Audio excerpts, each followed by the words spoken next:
Hello guys, Thanjavur Brihadeeswara ఆలయం గురించి ప్రేక్షకులను పూర్తిగా లీనమయ్యేలా చేసేలా చరిత్ర మరియు పురాణాలను కలిపి ఒక ఆకర్షణీయమైన తెలుగు వీడియో ఇది. దయచేసి పూర్తి వీడియోని చూసి స్కిప్ చేయకుండా మీ యొక్క అభిప్రాయాన్ని కామెంట్ రూపంలో తెలియజేయండి. ఓకే, ఇక మనం ఆలయ చరిత్రలోకి వెళ్ళినట్లయితే తమిళనాడులోని తంజావూరు పట్టణంలో నిలిచిన బృహదీశ్వర ఆలయం కేవలం ఒక దేవాలయం మాత్రమే కాదు, అది భారతీయ చరిత్రలో ఉన్నటువంటి శిల్పకళ, విజ్ఞానం, భక్తి అన్నిటికీ కలిసిన ఒక అత్యంత అద్భుతమైన కట్టడం. 1000 ఏళ్ల క్రితం మనుషులు ఎలా ఆలోచించారో, ఎలా నిర్మించారో, దేవుడిని ఏ విధంగా వాళ్ళు ఊహించి చెప్పే ఒక జీవిత సాక్ష్యం ఈ యొక్క ఆలయం. ఈ ఆలయాన్ని చూస్తే మనకు ఒక ప్రశ్న తప్పకుండా వస్తుంది.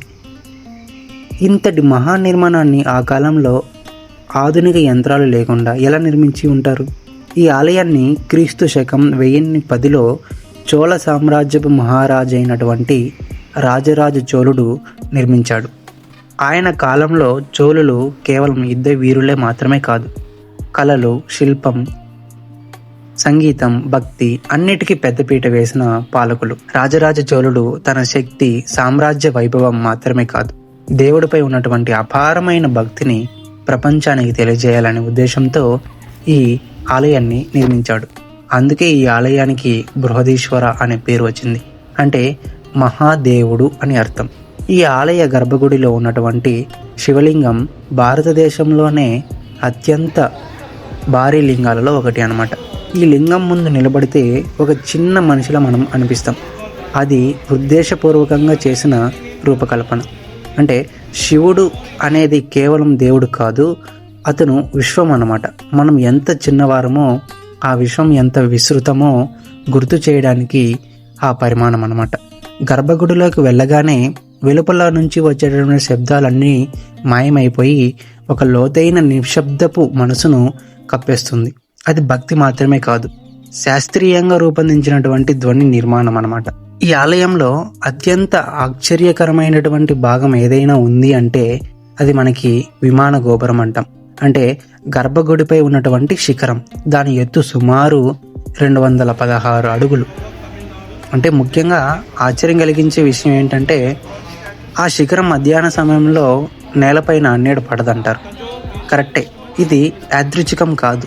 ఆ కాలంలోనే సూర్యుడి గమనాన్ని, భూమి కోణాన్ని గణితపూర్వకంగా అర్థం చేసుకుని చేసిన నిర్మాణం ఇది. పైగా ఆ శిఖరం మీద ఉంచిన ఒకే ఒక రాయి సుమారు 80 టన్నుల బరువు ఉంటుంది.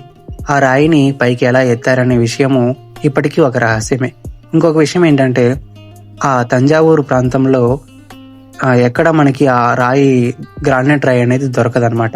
సుమారు కొన్ని 100 కిలోమీటర్ల నుంచి ఆ రాయిని తరలించి 6 కిలోమీటర్ల లాగా ఆ గుడికి శిఖరం వైపుకి ఒక ర్యాంప్ని అనేది నిర్మించి ఆ ఏనుగుల సహాయంతో ఆ యొక్క 80 టన్నుల బరువు రాయిని పైన గోపురానికి చేర్చారనమాట.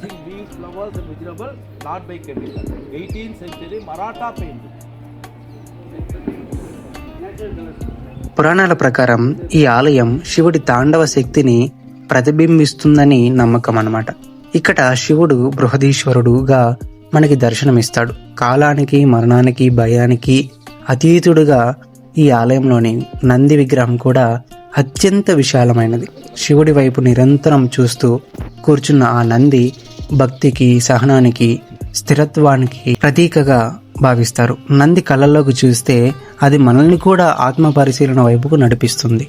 ఈ ఆలయ గోడలపై చెక్కినటువంటి శిల్పాలు కేవలం అలంకరణకు మాత్రమే కాదు, అవి చోళల కాలంలో ఉన్న నాట్య కళలు, సంగీత సాంప్రదాయాలు, దేవతల కథలు అన్నిటినీ మనకు చెబుతాయి. ప్రత్యేకంగా భరతనాట్యానికి సంబంధించినటువంటి భంగిమలు ఏవైతే ఉన్నాయో ఇక్కడ శిలల్లో చెక్కబడ్డాయి అన్నమాట. అంటే ఈ ఆలయం ఒక దేవాలయం మాత్రమే కాదు, ఒక విశ్వవిద్యాలయం లాంటిది.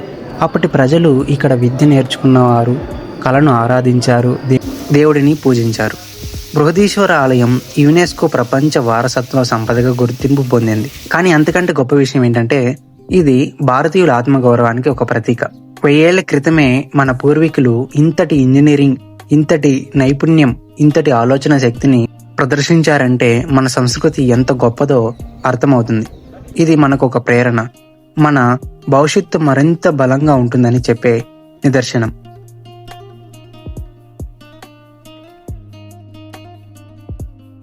ఈ ఆలయం మనకు ఒక సందేశం ఇస్తుంది. శక్తి అంటే కేవలం ఆయుధాలు కాదు, జ్ఞానం. వైభవం అంటే కేవలం సంపద కాదు, సంస్కృతి. భక్తి అంటే కేవలం ప్రార్థన కాదు, సృష్టిపై గౌరవం. బృహదీశ్వర ఆలయం నిలిచింది కేవలం రాళ్లతో కాదు, అది నిలిచింది విశ్వాసంతో, విజ్ఞానంతో, భారతీయ ఆత్మతో అన్నమాట. ఈరోజు మనం ఈ ఆలయాన్ని చూసాం, కానీ నిజంగా ఇది మనల్ని చూస్తుంది. మనం ఎంతవరకు మన చరిత్రను గుర్తుపెట్టుకుంటున్నాం, మనం ఎంతవరకు మన విలువలను కాపాడుకుంటున్నాం. ఈ వీడియో ఇక్కడికి ముగుస్తుంది, కానీ ఈ ఆలయం చెప్పే కథ మాత్రం కాదు. ప్రతిసారి మీరు బృహదీశ్వర ఆలయం పేరు వింటే ఒక్కసారి గుండెల్లో అయినా అనిపించాలి ఇది మనది అని. ఈ ట్రిప్ కానీ మీకు నచ్చినట్లయితే please like, share and subscribe. Please ఛానల్ని సపోర్ట్ చేయండి. మన చరిత్రను మనమే కాపాడుకోవాలి కాబట్టి దయచేసి కొంతమందికి ఈ వీడియోని షేర్ చేయవలసిందిగా కోరడమైనది. థ్యాంక్ యూ, ధన్యవాదాలు.